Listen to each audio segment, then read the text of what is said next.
morning, everyone, and a very warm welcome to our harvest here in Drumlegagh. And if you're visiting with us, you're most welcome. It's lovely to see the church so well decorated, but also so filled with people, and the foyer likewise. So it's great to see you here as we come to worship God today. We read some verses from Psalm 65. Psalm 65 is the harvest psalm as we call ourselves to worship. And so we read these words. This is the word of the Lord. You care for the land and water it. You enrich it abundantly. The streams of God are filled with water to provide the people with grain. For so you have ordained it. You drench its furrows and level its ridges, and soften it with showers, and bless its crops. You crown the year with your bounty, and your carts overflow with abundance. Your carts overflow with abundance. And so in this year, we can thank the Lord that our carts do overflow with abundance. You can see in the church the abundance of God's provision, and this has been a good year. And so we come to sing our first hymn, and it's on your order of service, and it's not on the PowerPoint screen, and you find the words of, "Come ye thankful people, come." So let's raise the song of Harvest Home. Let's sing with gusto. Let's raise the roof, because we have a lot to thank God for today. So let's sing praise to Almighty God as we sing in time-honoured fashion, "Come ye thankful people, come."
Let's unite our hearts now in prayer.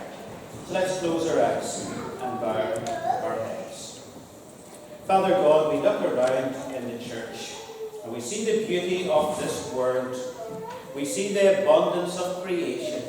For all your good gifts, we give you thanks. All good gifts around us come from heaven above. Then thank the Lord. Oh, thank the Lord for all his love. We worship and praise you today for the harvest of land and sea. We are truly blessed. There's not one of us who have ample. We've had an abundance to eat. You've blessed us in every way. We thank you for our homes, our families, work, rest and leisure. We thank you for your love shown to us every day, health and strength, and so many other blessings. Father, on this Harvest Sunday, we gather all our thanks together and we thank you, because without you we would have nothing. We acknowledge that everything we have comes from you. Father God, we look into our hearts, and we pray that your word would take root and grow and bear fruit, the fruit of love and joy and peace and patience and kindness, goodness, gentleness, faithfulness and self-control. But Father, as we look into our hearts, we see greed, we see sin, we see selfishness, we see hatred and bitterness and all of these weeds. We pray that you would weed them out and replace them instead with your grace and your love and your mercy. We look to you at the cross, and there we thank you for Jesus and how he died and shed his blood so that the weeds of sin could be eradicated.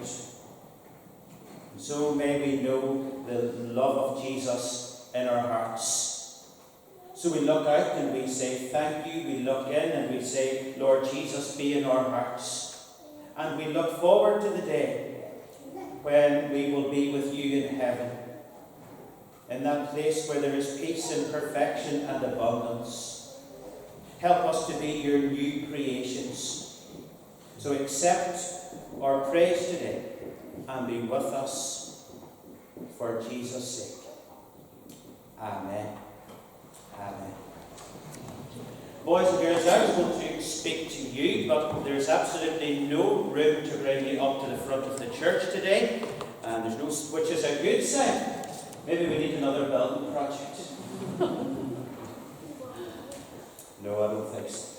But if you're listening in the foyer, I know we've lots of children in the foyer, and we've lots of children right here in the church. But it's good to see you. And at Harvest, I'm sure you'll agree, all the different windows and the 7 sayings of Jesus. I'm the bread of life over here. And I wonder, do you like bread? I'm sure you do. I know I like bread. I'm sure you came to church today and you maybe had brown bread, or you had toast, or you had white bread, or you had homemade bread, or you had gluten-free bread, or you had potato bread, or there's no shortage of bread. Sure, there's not. And we all like our bread. And today we remember that Jesus is the bread of life. Jesus said, I'm the gate. You can see Ryan made a lovely gate over here. And the gate is opened, and Jesus will invite us to come in. And over here, there's the tree with the grapes. And where Jesus lived, there was lots of grapes.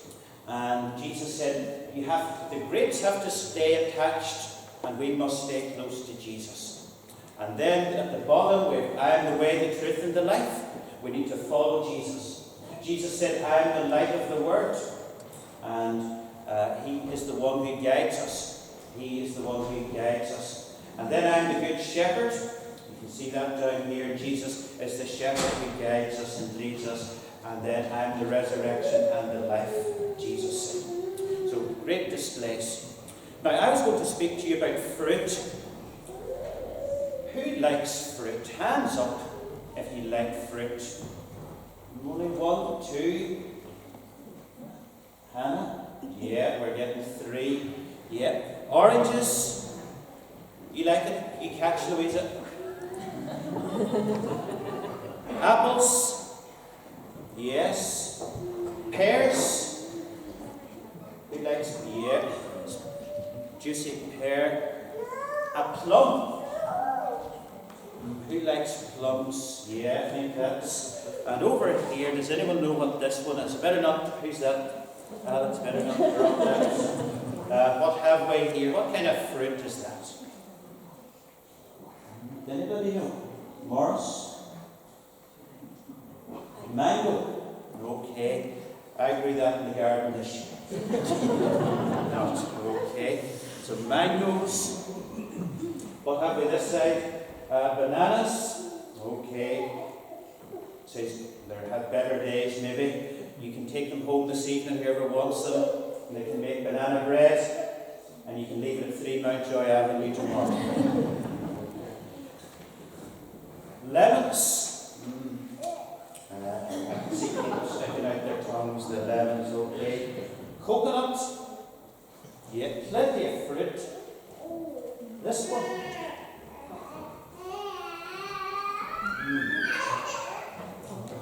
Yeah. Pomegranate, all the red seeds inside. And kiwi. So the plum, they didn't just grow in Drumlegagh. So today we have harvest from maybe South Africa and Spain and Italy and France and Brazil and goodness knows every other country in the world. And there's all kinds of fruit and vegetables and to remind us. And at harvest we want to say thank you. I'm sure your mum and dad tell you, remember your manners when someone gives you something. Did they tell you that? Yeah. Some people still tell me that. And today we want to remember our manners and simply say thank you to God for all the good things that He gives to us. Everything we have comes from God above. So we want to say thank you to God today. We're going to sing our hymn next on the sheet, All Things Bright and Beautiful. A hymn that reminds us that God gave us all things to enjoy.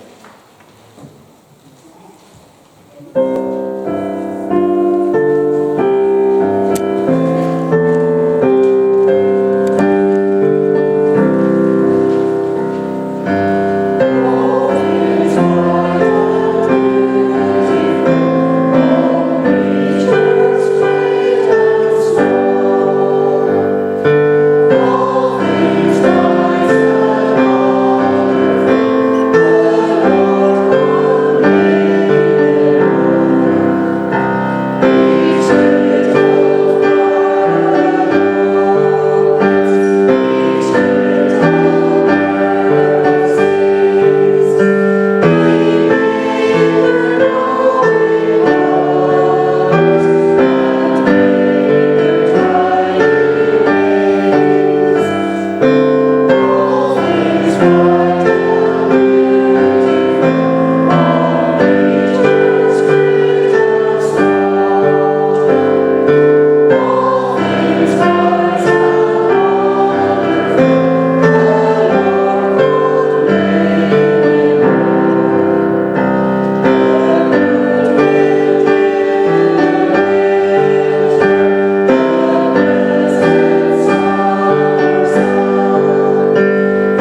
for Harvest. And so I'm going to hand over to the choir as they sing our Workers' Prayer.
So let us join together in prayer. Let us pray. Dear Heavenly Father, thank you for creating the planet that we live in. Thank you that you created heaven and earth, the sea and the land, the animals and all things that are living. Thank you that you have given us the seasons of autumn, winter, spring and summer. We are grateful for this harvest time when we can see the bountiful supply that our land has provided. Help us, Lord, to appreciate all we have around us, and that it is our responsibility to care and protect the gift of your creation. We pray for those throughout the world who have to deal with drought, floods and storms due to climate change. Help us to take more care of our land and to be more resourceful to repurpose, repair or reuse to help the environment. Be with those organisations around the world who work tirelessly to provide renewable energy, protect endangered species, or do studies on what we can do to make sure that our land will be here in the future. We pray for the government and world leaders and all involved in taking part soon at the UN Climate Change Conference, who aims to join in force to tackle climate change now before it is too late. Give them guidance and wisdom to make the right decisions to help us protect our planet. We ask, Lord, that you hear our prayers and that we can make changes now to protect the land for future generations to enjoy. Amen.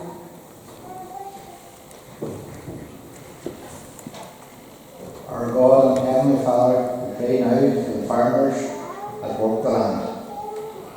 God, they prepare the soil, plant the the seed, and as it grows, they spray and watch over it.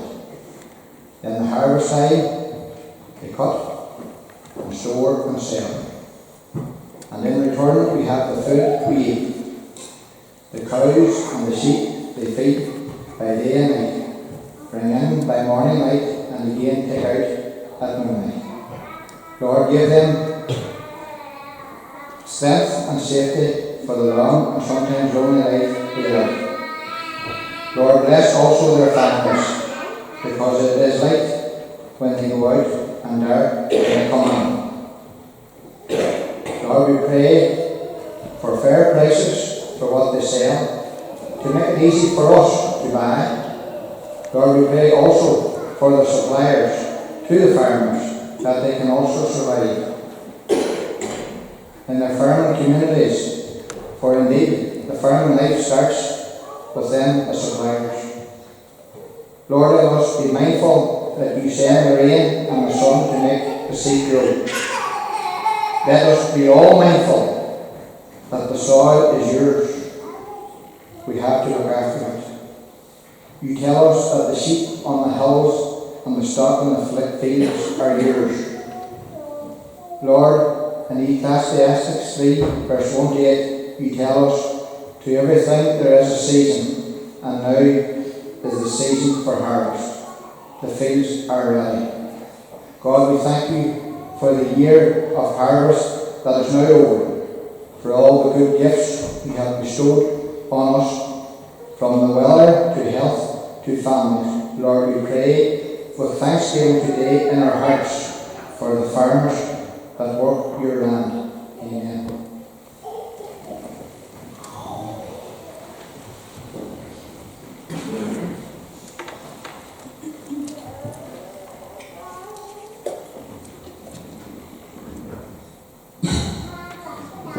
Genesis chapter 1, verses 11 to 13. Then God said, let the land produce vegetation, seed-bearing plants and trees on the land that bear fruit with seed in it, according to their various kinds. And it was so.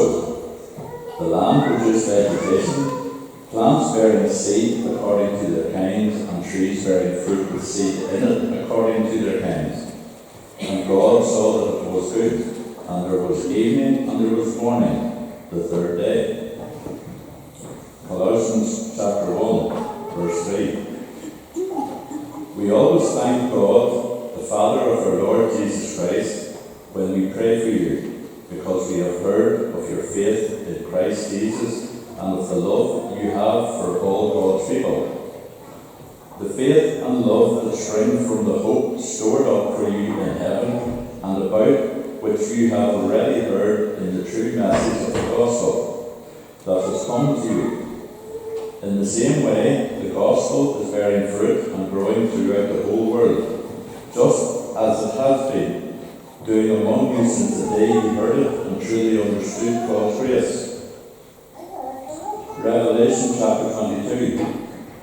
Then the angel showed me the river of the water of life, as clear as crystal, flowing from the throne of God and of the Lamb down the middle of the great street of the city.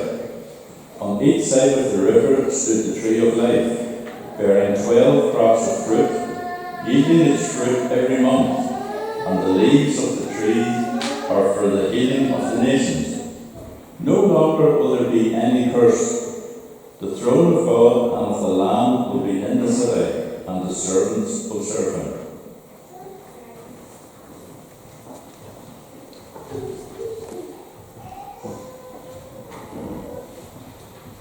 As we come to study God's Word, let's bow for a brief prayer. Father God, we thank you that your Word is like a seed. And as your seed, the seed of your Word is sown today, we pray that it would find good ground, that it would take root and bear much fruit. Come by your Spirit. Remove all the distractions of the creations and the decorations around us, and help us to focus on you. In Jesus' name, amen. There's a wide variety of fruit, and that's why I'm surrounded here by fruit here. I wonder, have you a favourite fruit? Well, in the United Kingdom last year, the top fruits that were sold were, no surprise, the apple was top of the list, banana was second, most popular fruit, grapes were third, strawberries fourth, and you know what was fifth? Blueberries. Now, I wouldn't have been saying that maybe 10, 20 years ago. It just shows you how our tastes and what we like has expanded. But there you have it.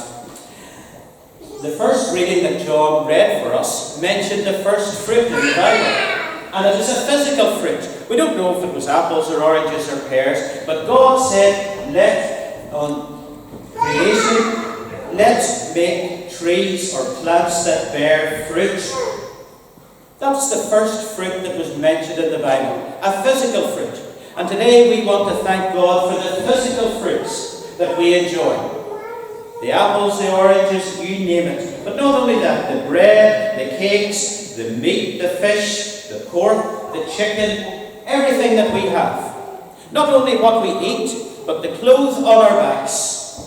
All good gifts come to us from heaven. God provided for those first people in the physical world, and He has still provided to this very day. I'm sure every one of you today will go home and you'll enjoy a lovely dinner.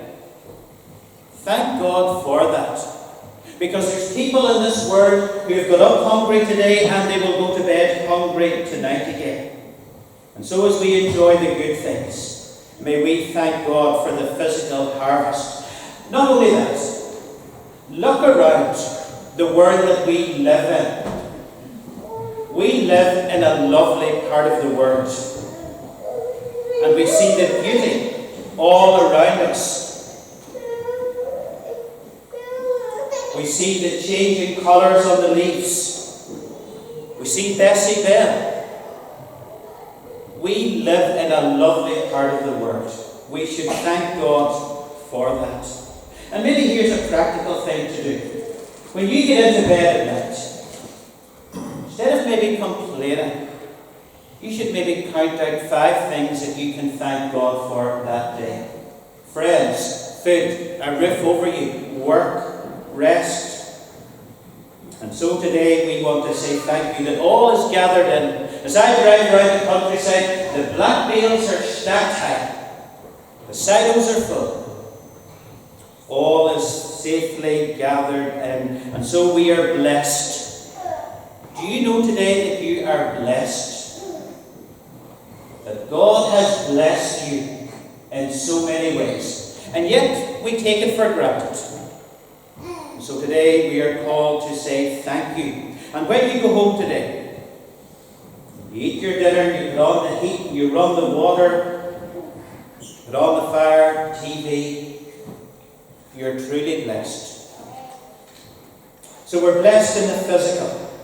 But the next reading John read about was not fruit like apples and oranges, but Paul wrote to a church and he talked about the gospel being a fruit in your heart. Listen to what Paul said in Colossians again. All over the world, the gospel is bearing fruit and growing. The gospel is bearing fruit. Where does the gospel bear fruit? In your heart. Producing love and joy and peace and all of those things. The question I have for you today, is the gospel bearing fruit in your heart? Listen again to what Paul said. All over the world the gospel is bearing fruit and growing. Since the day you heard it and understood God's grace in all its truth. Have you heard of God's grace? How God came from heaven to earth and His Son and died for you? That is grace. He took your place on the cross. That is grace, amazing grace. And Paul said when we respond to that grace, that the gospel starts to grow in our hearts. Has the gospel started to grow in your soul? We're all very good at looking about the physical, the oranges and the apples. But are we as concerned about our soul? Nobody sees what's on the inside, but God does. So today, don't just look around at the fruit. Look in and see, is the gospel, is Jesus in your heart? Harvest is a great opportunity to look into our souls. We're not just to eat the bread every day. We're to feed on God's word every day. We're not just to drink water every day. We are to drink of Jesus. We're not just to eat grapes. We are to remain attached to the vine, which is Jesus. So is the gospel bearing fruit?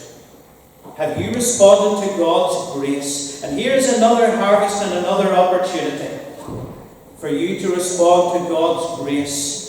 His love for you, not only in the physical world, but His love for your very soul, that the Son of God will come from heaven and give Himself for you. At the cross where I first saw the light, the burden of my sin was rolled away. It was there by faith at the cross. Have you been to the cross and experienced the grace of the Lord Jesus in your heart? So we look around and we say thank you. We look in and we examine ourselves. And then finally, our third reading was from heaven. And it was a picture again of a fruit tree. I planted 4 apple trees last year, expecting a bumper harvest this year.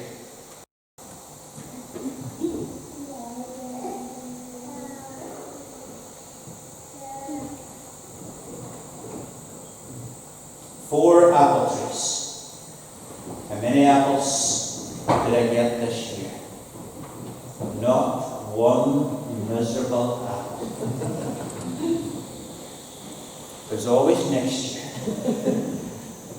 And maybe next year I'll be able to fill this row with lovely Granny Smith. There was one called Red Devil to support United.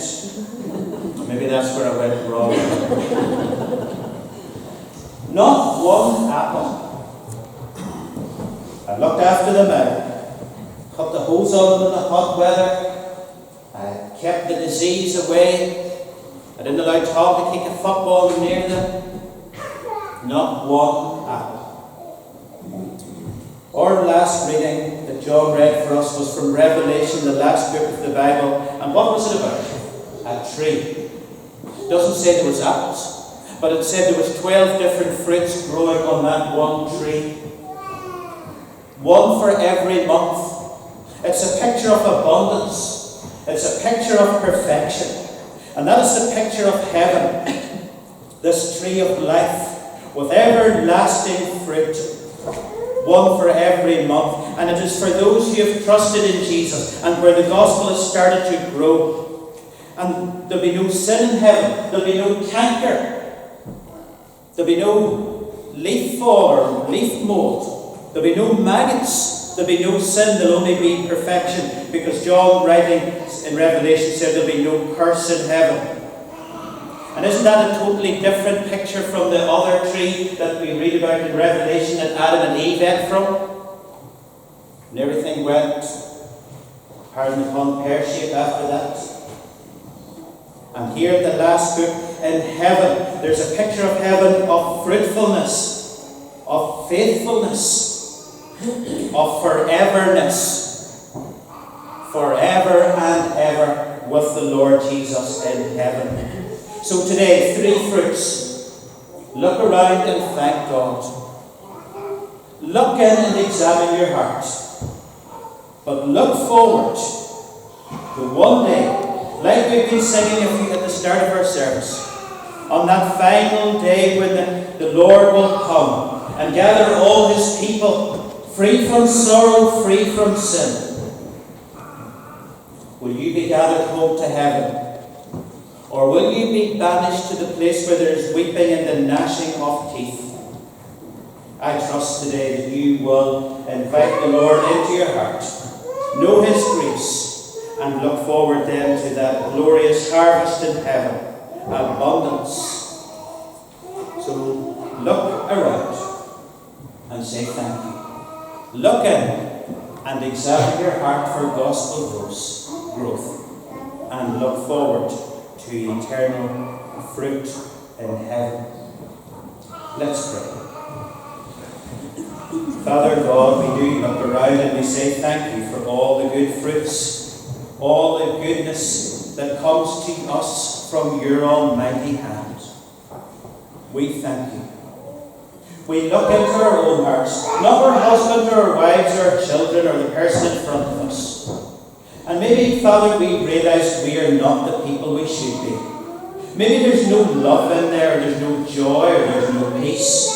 And maybe this is the harvest where we would say, I want Jesus in my heart. Come in today, come in to stay. Take away the sin and the weed of bitterness and greed and envy, and replace it with your love and your grace. And then let us look forward to being at home in heaven, where there will be an abundance, where there will be that river and the tree of life, and Jesus will be there, and there will be no more sin or sorrow or sickness. So we look around, we look in, and we look forward.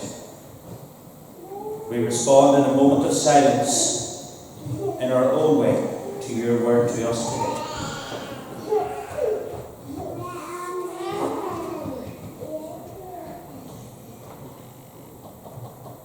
We join all our prayers together now, as we say together on this Harvest Sunday, Our Father who art in heaven, hallowed be thy name.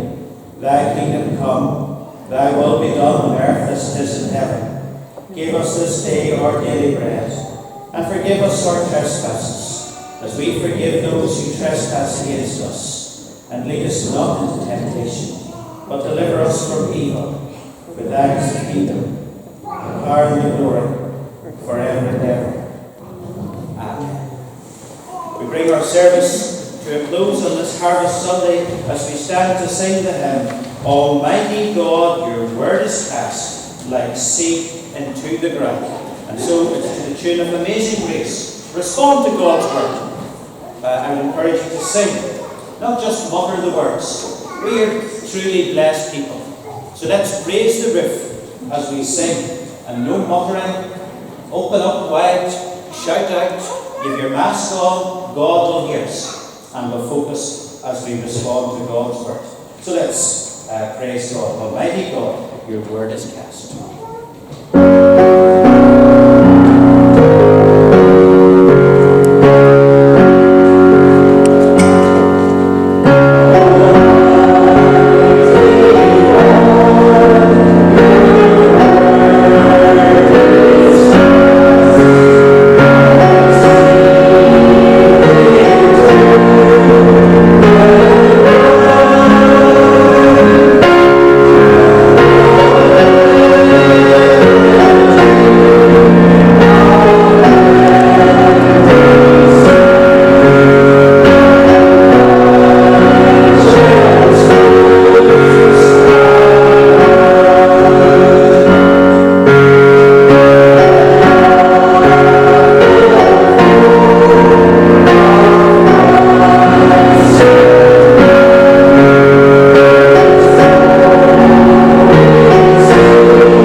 we thank you for this harvest service this morning. We know that you have been with us by your Spirit. And we pray that you would be with us through this afternoon. We'll thank you now for all the good things we'll enjoy. Time with family and friends, food to eat, the comfort of home. And then as we return this evening again, we will come rejoicing as those people bringing in the sheaves. And so we pray that all souls that receive your truth will know its saving power. So be with us and our loved ones near and dear. And may we all know the grace of the Lord Jesus Christ, the love of God, and the fellowship of the Holy Spirit with us. Amen. Please be seated.